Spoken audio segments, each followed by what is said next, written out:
keywords.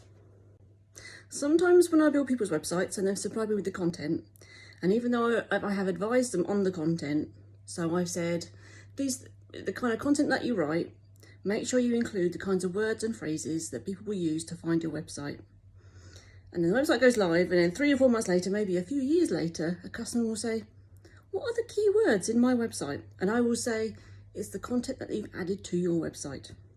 Because years ago, we used to have these things called keyword meta tags. Yes, we have a title and a description meta tag, which are important in the results in Google. But Google and Bing, and if there are any other search engines out there that are getting popular, are there? They verify and use the words and phrases in the body of a page, the visible stuff that you can see, to rank your website. So if your website includes words and phrases around Wellington boots, fabulous Wellington boots from Sudbury, Suffolk, if people search for Wellington boots from Sudbury, Suffolk, it's a bit of a long shot, but it's a bit of a, what we call bit of a general term, but that will find you better in Google than just the word Wellington boot.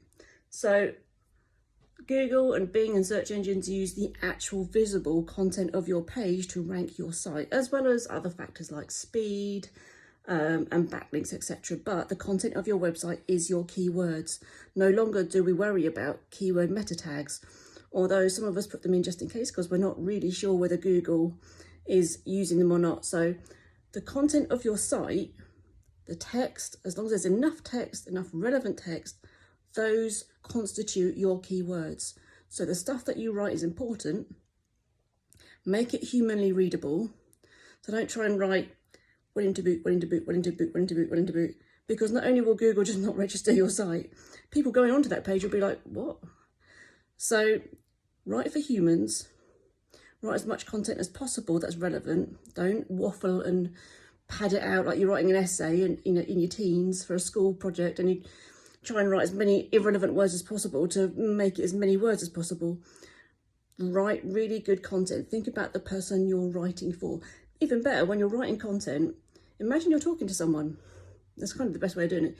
Imagine you're talking to someone that knows nothing about what you do, and you're writing for them, and they're going to read it and they're going to understand it. If you do that, you can't go wrong. So those are your keywords. Your keywords are the text in your site.